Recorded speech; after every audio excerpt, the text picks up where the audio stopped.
Hi everyone, welcome to Magnet Brains Hindi Medium. This is your English educator Palak Rakhiani. इस session में हम बात करेंगे Bihar board class 10th English की poem number 5 the empty heart में multiple choice questions की। Multiple choice questions या MCQ जिन्हें कहते हैं बिहार बोर्ड के स्टूडेंट्स के लिए बहुत ही इंपॉर्टेंट है क्योंकि यार ऑब्जेक्टिव क्वेश्चंस पूरा एक सेक्शन आपको पूछा जाता है।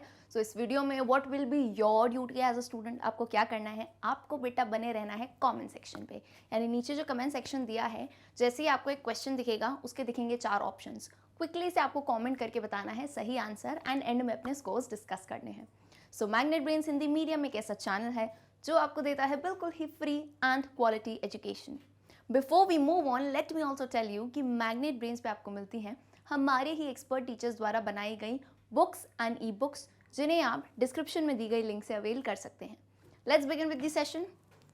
सो इसके पहले की पोम्स के हम कर चुके हैं, एमसीक्यूज लेसन्स के कर चुके हैं, एंड वन मोर थिंग, इस पूरी पोम का एक्सप्लेनेशन, क्वेश्चन आंसर, ग्रामर हम देख चुके हैं। तो डिस्क्रिप्शन में बेटा प्लेलिस्ट की लिंक है, अच्छे से स्टडी करके आना। क्यों? क्योंकि एमसीक्यूज लगते तो आसान है, बट इसमें your concept should be very clear. एक ही सही आंसर होना है तो कंसेप्ट क्लियर होने चाहिए। So let me tell you quickly the pattern. Comment section में क्वेश्चन नंबर लिख के, जैसे 1 है, डैश लगा के आपको ऑप्शन लिख देना है सही वाला। चलो कुछ चंद सेकेंड्स दूंगी मैं आंसर के, don't take much time. Beginning with question number 1, who has written the poetry the empty heart? Empty heart poetry या ये कविता किसने लिखी है? A Vidyapati, B Puran Singh, C Periyasamy Thuran, और is it D Amrita Pritam? Name of the poet is utmost important, हमेशा याद रहना चाहिए, ना सिर्फ उनका नाम लेकिन उनकी डिटेल्स भी। सो आई होप सभी को याद होगा ये पोम किसने लिखी है। Your answer is option C, Periyasamy Thooran. उन्होंने लिखी है पोम एम्प्टी हार्ट, खाली दिल। चलो आ जाओ क्वेश्चन 2 पे।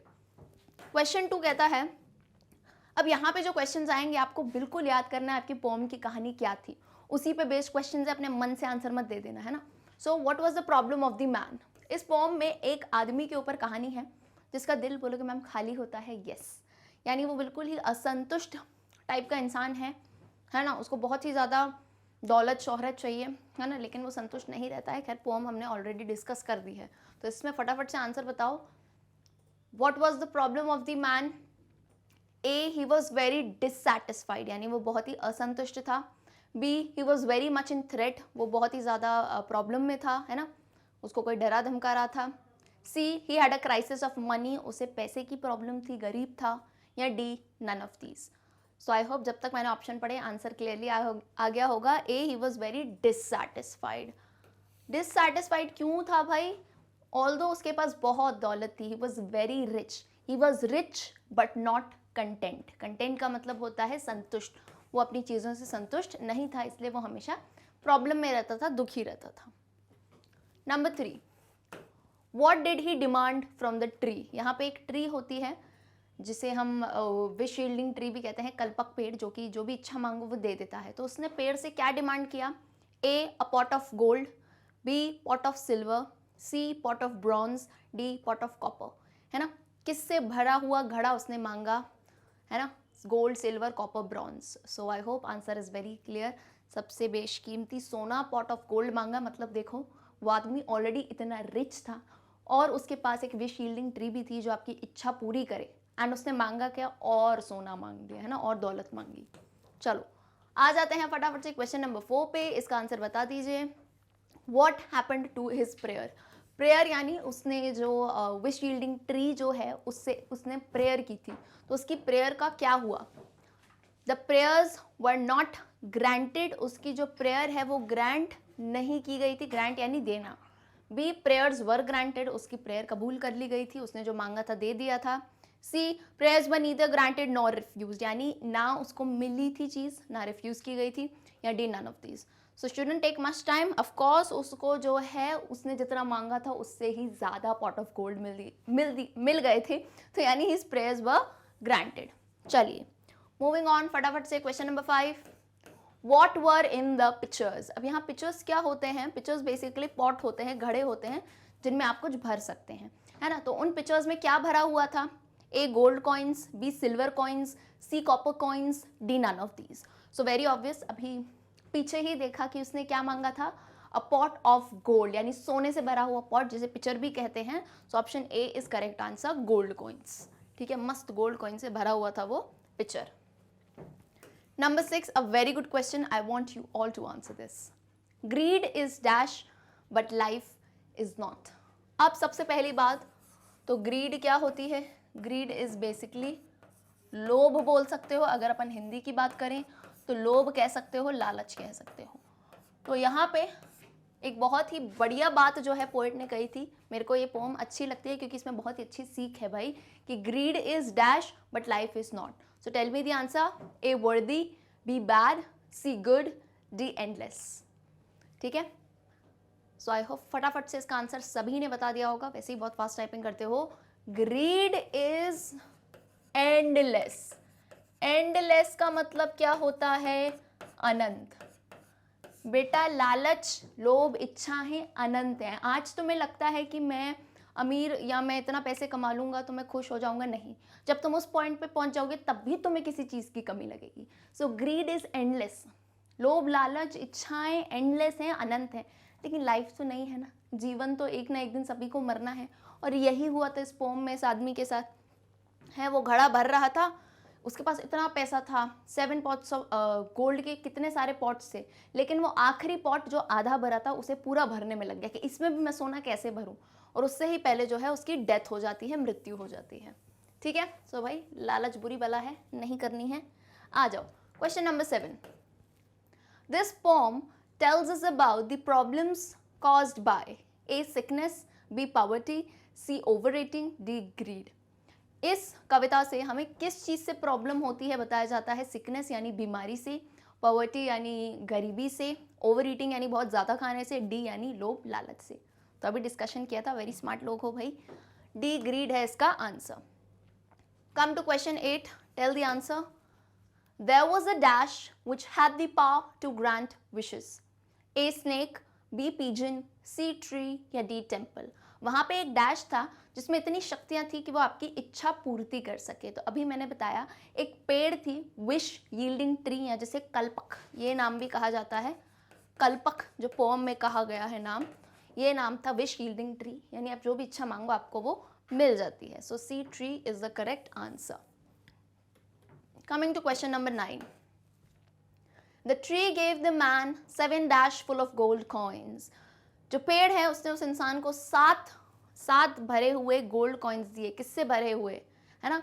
ए pots of pitchers, B pans, C bags या डी सैक्स. वो गोल्ड कॉइन्स किस में भरे थे? सो अभी भी पीछे हमने देखा था पॉट या पिक्चर कहा जाता है. यानी उसमें बेसिकली होता क्या है, मान लो जैसे एक पॉट है, ये नहीं ऐसे इस टाइप का मान लो, है ना, एक टाइप का पॉट है. ठीक है, और ये पॉट जो है ना पूरा यहाँ रिम तक भरा रहता है, यहाँ तक जो है मतलब भरा हुआ है उसमें पूरा सोना. That is kind of a picture. So gold coins भरे हैं. ठीक है, ए सही आंसर है. फटाफट से आओ क्वेश्चन नंबर 10 पे.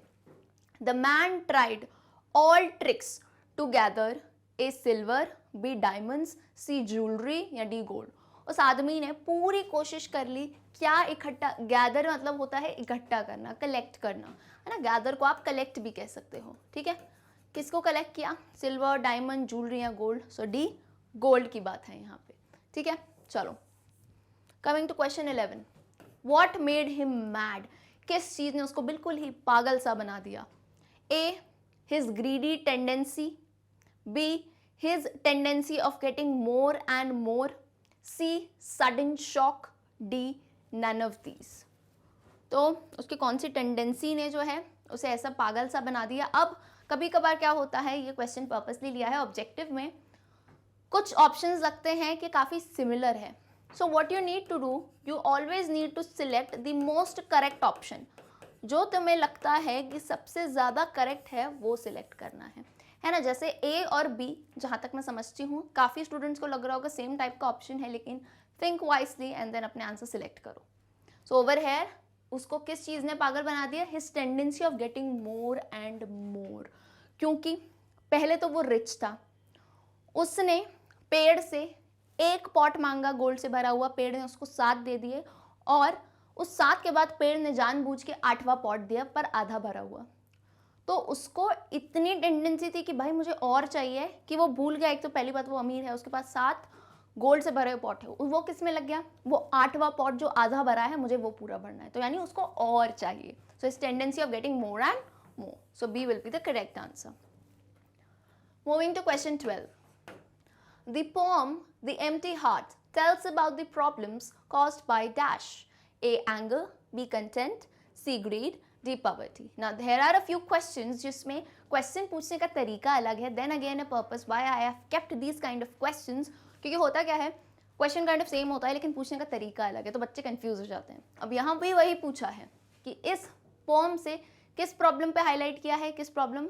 तो ए एंगर गुस्सा, B content satisfaction, C greed यानी लोभ और लालच, डी पॉवर्टी यानी गरीबी. सो इसका आंसर है सी ग्रीड, लोभ या लालच. क्वेश्चन 13. व्हाट इज कल्पक. कल्पक क्या है. Is it a tree, B a big tree, C a golden tree, D wish yielding tree. तो अच्छे ऑप्शंस दिए हैं. अच्छा, पहली गलती एक और बता दूं क्या करते हो, सबसे पहले हमेशा बहुत जल्दबाजी में रहते हो. मैं कहती हूँ कि क्वेश्चन को सॉल्व करो जल्दी, जल्दबाजी में नहीं. Read the whole question, read all the options. Despite तुमको पहला ऑप्शन पता चल जाए सही है, लेकिन चारों ऑप्शन पढ़ो. क्यों? क्योंकि एमसीक्यू में मोस्ट करेक्ट ऑप्शन हो सकते हैं. तो अगर जल्दबाजी जिसने करी, व्हाट इज कल्पक में किसी ने अ ट्री देख के टिक करके आ गए, बेटा पूरे ऑप्शन तो पढ़ो. मोस्ट करेक्ट क्या है, एक्चुअल में किस टाइप का पेड़ है वो, विश यील्डिंग. यील्ड का मतलब क्या होता है, देना, गिव. तो यानी आपकी इच्छा पूरी करने वाला वो पेड़ है. So this is the most correct answer. तो आपको जो है ऑप्शन डी होगा correct answer. Is it clear? ठीक है, चलो आ जाओ क्वेश्चन 14 पे. Each coin he could clutch by hook or dash. A shook, B look, C crook, D took. तो ये आपका यूज किया गया है बाय हुक, और ये मैंने पढ़ाया है और क्लियरली आपकी पोम में दिया गया है. Each coin he could clutch. Clutch समझते हो, क्लचर जैसे ऐसे पीछे बालों में लगाते हैं. क्लच यानी पकड़ लेना. तो वो इतना, मतलब उसको इतनी चाह हो गई थी कि मुझे और चाहिए. उसको जैसे भी कोई भी सिक्का मिलता, सोने का कुछ भी मिलता, वो पकड़ लेता था उसे बाय हुक. और ये कहा जाता है, it's kind of a phrase, hook और क्रुक, है ना, बाय हुक और क्रुक. यानी इसका मतलब क्या होता है पूछोगे तो इसका मतलब होता है by any possible means. Hook और क्रुक का मतलब होता है बाय एनी पॉसिबल मीन्स. और अगर हिंदी में बताऊं तो किसी भी तरह से, यानी किसी भी तरह से वो सोने के सिक्के को पाना चाहता है, कलेक्ट करता है ना, कुछ भी करना पड़े चाहे उसके लिए उसे. चलो, सो आंसर क्या हो जाएगा, option C. Moving on to question number 15. The poem the empty heart is translated from. A English, B Odia, C Bengali या डी तमिल. ये जो पोम है, हमें पता है एम्प्टी हार्ट ओरिजिनली ये इंग्लिश में नहीं लिखी गई है, ओरिजिनली किसी और लैंग्वेज में लिखी है, इसे ट्रांसलेट किया गया है इंग्लिश में. सो ये आपको जब पोम शुरुआत करी है हमने, पोएट का जब डिस्क्रिप्शन में वहीं पे लिखा है, तो इन डिटेल्स को ध्यान में रखा करो. इसका सही आंसर है डी तमिल. तमिल में ओरिजिनली लिखी गई है एम्प्टी हार्ट और उसे ट्रांसलेट किया गया है इंग्लिश में, जिसे हमने पढ़ा है. ठीक है, so come to question 16. Now these are good questions about the poet. तो अभी तक अगर तुम लोग ध्यान नहीं दे रहे थे पोएट की इन्फो पे, तो अब देना. ठीक, सो अगर आप शुरुआत में देखोगे अबाउट द पोएट में, तो पोएट का नाम लिखा है और ब्रैकेट में ऐसे करके उनकी birth date and death date दी गई है. सो उससे भी याद करना, ईयर है भाई, डेट नहीं है, तो आसानी से याद हो सकती है. Periyasamy Thooran was born in. कब पैदा हुए हैं ये? ए 1708, बी 1809, सी 1908 और इज डी 1988. सो एक बार फिर से क्लियर कर दूं, खैर पहले बता चुकी हूँ, कभी भी इस टाइप की डेट्स होती हैं या नंबर्स होते हैं, फिगर्स होते हैं, तो तुम कैसे बोलते हो, 17 बीच में जब जीरो आता है तो इसे आप कैसे प्रोनाउंस करते हो बेटा, नॉट से. बीच में जब जीरो आता है तो मैंने कैसे कहा, 1708. क्लियर है? इसे कैसे कहूँगी, 1809. डन. सो ये एक चीज़ सीख ली अपन ने. और अब फटाफट से बताओ, what is the answer? The correct answer is option C, 1908. ऐसे करके आपको दिया होगा, डैश लगाया है, यहाँ डेथ डेट आएगी. सो सी 1908 उनकी बर्थ डेट है. अब डेथ डेट बताओ, यानी Periyasamy Thooran the poet died in A 1809, B 1988, C 1987, D 1897. So what will be the year? आसान इसलिए है, दो तो ऑप्शन वैसे ही एलिमिनेट हो गए. एक तो ए ऑप्शन, ये तो इनका बर्थ ईयर है. डी पैदा होने से पहले तो कैसे ही मर सकते हैं। तो दो ऑप्शन बचते हैं 88 और 87, जिसमें से करेक्ट आंसर है सी 1987। तो आपने देखा होगा ऐसे करके जो है आपको डेट दी गई होगी आपकी बुक में, ठीक है। चलो, coming to question number 18, quickly tell the answer. Periyasamy Thooran was a dash writer. कौन से राइटर थे वो? A Bengali, B Marathi, C Punjabi, D Tamil. So थोड़ा दिमाग लगाओ यार कि ये पोएम अभी बताई थी मैंने, पोएम किस में लिखी थी ओरिजिनली? तमिल में लिखी थी। तो यानी वो किस टाइप के राइटर हैं? तमिल राइटर है, तमिल में लिखते हैं वो। चलो फटाफट से आओ क्वेश्चन नंबर 19 पे। Why was the man not content although he was rich. जिस आदमी की बात हमने पूरी पोएम में की है वो कंटेंट, कंटेंट का मतलब होता है सैटिस्फाइड। तो वो आदमी सैटिस्फाइड क्यों नहीं था जबकि वो इतना ज़्यादा रिच था? So option A, due to thirst of gold. Thirst का मतलब होता है प्यास, तो उसे सोने की प्यास थी। सोना मतलब वो ऐसे नींद में सोना नहीं, गोल्ड है ना। B, due to thirst of wealth. दौलत की उसको बहुत ही ज़्यादा प्यास थी। C, A and B both, यानी दोनों ऑप्शन सही है। या D, none of these. So obvious सी बात है उसे लालच थी दोनों की, वेल्थ की भी और गोल्ड की भी। सो ऑप्शन सी हो जाएगा हमारा करेक्ट आंसर। क्लियर है बिल्कुल? चलो coming to question number 20 which is your last question, जिसके बाद आपको क्विकली से फटाफट से स्कोर भी बताना है। Periyasamy Thooran first made his name as a writer of A essay, B short stories and poems, C poem, या डी सटायर। पेरियासामी थूरन ने अपने नाम पहले किस में किया था? तो डिस्क्राइब द पोएट में या अबाउट द पोएट में ऑलरेडी दिया है पोएम की शुरुआत में कि पहले उन्होंने अपना नाम किस में प्रसिद्ध हो गए थे। वो ऐसे में, शॉर्ट स्टोरी में, पोम्स में, या फिर सटायर में। So B is the correct answer. Short stories यानी छोटी छोटी कहानियाँ और कविताएं लिखते थे वो, जिसमें उन्होंने अपना बहुत नाम बना लिया था। तो option B is the correct answer. और आपको क्या करना है, यू ऑलरेडी नो दिस, कि आपको स्कोर कैलकुलेट करके बताना है। जैसे किसी के 18 आए, सो 18 आउट ऑफ 20 करके बताओ, ताकि you can see way you stand और आपको कितनी और मेहनत करनी है।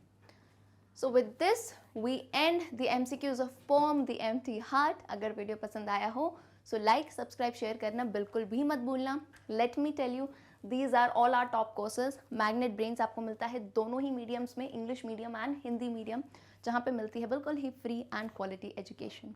सी you all in the next video. Till then, good bye.